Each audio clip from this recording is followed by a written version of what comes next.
like I said right at the beginning of this podcast episode, I am a firm believer that representation starts with conversation. And if it hadn't been for you on the other side of the screen, commenting and adding your voice to the stories that we share on the internet, the communities that we have online wouldn't exist. You are the people that build the communities that we have. You are the people that make this a safe space for us to learn, to unlearn, and to become all that we were called to be. And I think I get so proud when I look at our generation, because I think the one thing that we are really doing is owning who we are.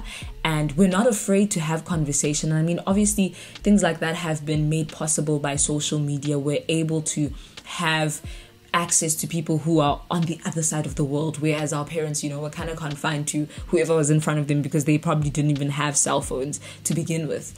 But I think there's so much power in your presence here. There's so much power in you adding value to conversations online. And as much as you might not be a content creator yourself, you might not be making podcast episodes, you might not be even taking up the courage to do what you know God is calling you to do, because I also know that there are a lot of people who are listeners on podcasts, who are listening on YouTube, watching on YouTube. You know that God has called you to kind of step up and create something, step up and add your voice to the conversation, but you haven't necessarily done that. I really want to encourage you and say there is no one whose voice is too small, and there is no one whose story is too unknown. There is no person who is too unknown to step forward and share their story. There's actually a quote that I'm remembering now. Let me grab my journal, because I'm a big journaler and I journal everything. I've got a journal for the books that I'm reading. I've got a journal for my podcast episodes, thanks to guuurl, shout out. I've got a journal for my YouTube episodes. I've got a journal for absolutely everything. And so in this journal, I am marking down everything that I read in Becoming by Michelle Obama that kind of speaks to me. And there's actually one quote that I want to read to you that I think is relevant to this conversation. And I'm going to grab my book here so I can read it to you. Failure is a feeling long before it becomes an actual result. And I think when I look at my life and how far I've come so far in my journey of becoming, in my journey of owning who I am and chasing after my dreams full force, I think what I realize is that there are a lot of things that I didn't attempt because I didn't see it being done before. There are a lot of things that I didn't attempt because I didn't believe that I could be the first person to do it. And over the December period, not even December, like towards the end of last year, and a lot over December and January, I was constantly led to read the book of Esther, and I never understood why. Like I still am trying to completely figure out the solid why God continually has me going over the story of Esther. But you know how that famous part of Esther, I think it's 4:14, that says, you were made queen for such a time as this.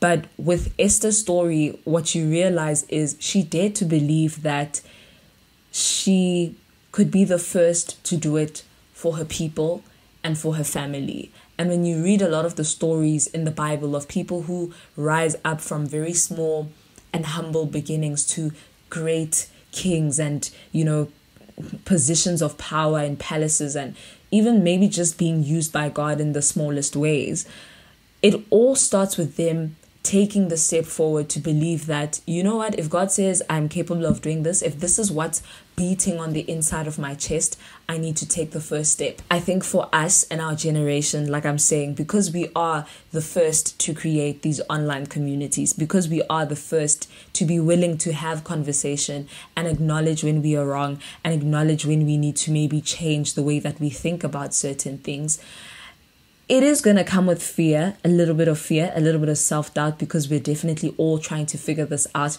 as we go. But I think this quote for me helped me reshape the way that I view my voice on the internet, again, in partnership with everything and every conversation that I got to be a part of tonight, just at guuurl's event. Is that it really all starts in my head first, hey? My ability to be able to add value to the world and to be impactful in the spaces that I find myself in starts with me believing that I am who God says I am. We have to learn, hey? I think we really have to learn to have uncomfortable conversations with ourselves, uncomfortable conversations with our peers, and just take away the shame and the shame, really just shame, that comes with being vulnerable enough to say, I don't know. What's your opinion? Can I learn from you? Being comfortable enough to say, this is what I thought yesterday, but maybe what I thought isn't enough for where I am today, and I need to learn a little more. I need to listen a little more. I need to maybe be more observant in conversations, but also then being wise enough and bold enough to step up and speak when you have something to add to the conversation. And I think just because of social media and the fact that everyone has podcasts, everyone has YouTube channels, sometimes it feels like what you want to say and your addition to the conversation is not valuable because it's not going to sound as eloquent as the next person or as deep and impactful as someone else. But the truth is, what you say doesn't have to be deep. It doesn't have to sound deep. You don't have to speak and then all of us must say, yo, ske, wah. It doesn't have to be earth-shattering. It doesn't have to be groundbreaking. It just has to be you. And that's something that I'm learning. I'm learning that it's okay to be Barbara. It's okay to still be learning and still be trying to figure it out. But it's also very important that you're not ashamed to raise your voice when you're given the opportunity. I quickly had to grab my Becoming journal. So I've got Becoming the book, right? And then I've got a journal that I write all my Becoming the book quotes in. And then I've got the Becoming journal, which is a completely separate thing. But right at the back of the book, I think it's called a blurb. I can't remember. I wasn't paying attention in English in primary school, but this is what it says. And this is the quote that I want to leave you with because I think it really ties in the heart of what I was trying to say throughout this podcast episode. And yeah, I literally just remembered it as I was speaking to you, but I wanted to read it to you and leave you with this. Well, she says, there's power in allowing yourself to be known and be heard, in owning your unique story and in using your authentic voice. And there's grace in being willing to know and hear others.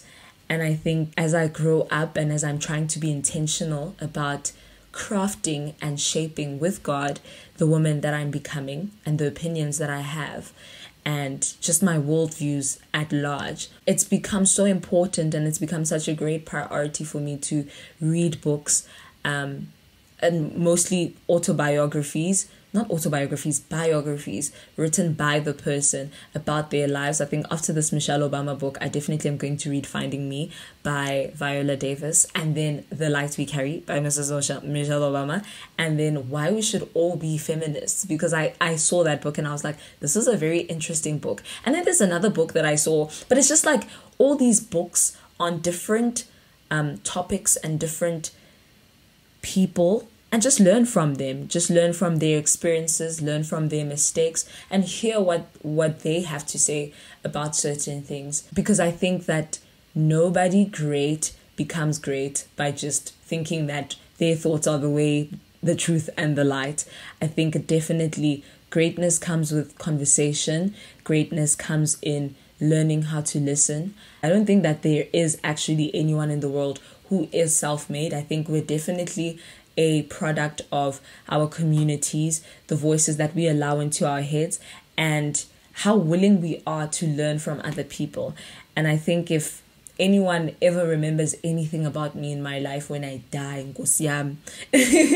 is that I was willing to learn, I was willing to engage in conversation, and I was willing to allow community to shape and almost be the salt to who I am. So in the same way that salt will bring flavor to a dish and will make certain elements of a dish come alive, I think that's exactly what community does for me. So whether it's my friends around me, whether it's my pastors and my leaders, or it's just the mentors that I have who are far away from me that I learn from through books and stories and watching their interviews, I definitely am chasing after the salt. And I hope that in chasing after the salt, that I can also be a form of flavoring to somebody else's life. But it starts with me believing that I'm capable of doing it, and believing that everything that God has placed on the inside of me is good enough and is enough for me to accomplish that.